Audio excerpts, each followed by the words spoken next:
the Russian citizens and our friends around the world, as well as those who still nurture illusions that a strategic defeat can be inflicted against Russia, about events that are happening in the special military operation zone.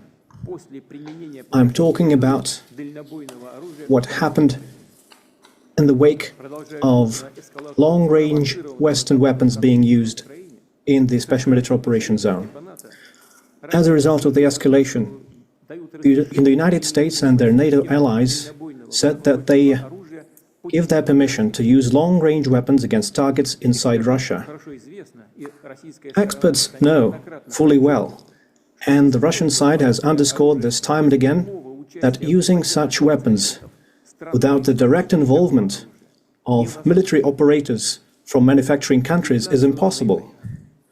On November the 19th, 6 atacms missiles manufactured in the US were used, and on the 21st, a combined attack using Storm Shadow manufactured in the UK and missiles manufactured in the US were used to attack missile targets in the Bryansk and Kursk regions of the Russian Federation. Starting from that point, as we have underscored many times, the regional conflict in Ukraine, provoked by the West, acquired a global character. Our anti-missile systems countered those attacks. As a result, the targets and objectives set by the enemy were not achieved. The fire and the ammunition storage in the Bryansk region, as a result of fragments of atacms missiles falling, has been contained. No victims. In the Kursk region, one of the command and control centers of our severed group was attacked. As a result of the attack and the countermeasures, there have been people wounded and killed, and those who were involved in servicing these facilities, but those who were members of the command have not been hit by the attack and are now continuing their operation to remove the enemy from the Kursk region. I repeat, the use of such weapons cannot change the course of the special military operation. Our military is successfully advancing along the entire line of contact, and all the objectives that we set before ourselves will be met. As a response to the use of US and UK manufactured weapons, the Russian forces have carried out a combined strike on one of the military-industrial facilities in Ukraine. And this included the test of a novel intermediate-range Russian missile system.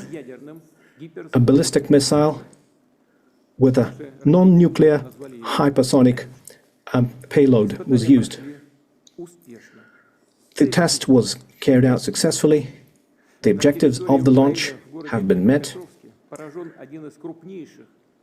One of the largest and well-known industrial centers that is known since the Soviet times in the Dnipro region, which is known to be involved in enemy production, was hit. And further plans are being made in Europe and the Asia-Pacific to deploy weapons and missiles. And we believe it is a mistake on the part of the United States to destroy the system that was established by the Missile Treaty in 2019. We see that the United States and their allies are now considering and has successfully tested their capabilities to deploy advanced missile systems in different parts of the world. And their exercises routinely include the use of such weapons. Russia has unilaterally refused to deploy intermediate and small-range missiles until we see similar weapons deployed by the United States in a region of the world. The use of the novel system, which was essentially an operational test, was carried out in response to the decisions made by the United States and their allies. And the further actions will be considered and decided based on what we see from them. The further course of action will be determined based on the threats to the security of the Russian Federation.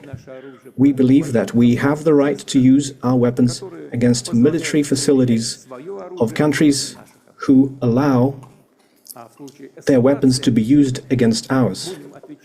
And in case of an escalation, we will act as decisively in a mirror fashion.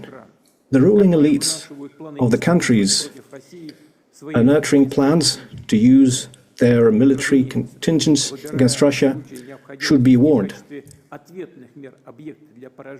When choosing measures to be used in response, such as the use of systems that was tested recently in Ukraine, will certainly include warnings to civilians to clear the zones that will be targeted, and we will certainly do this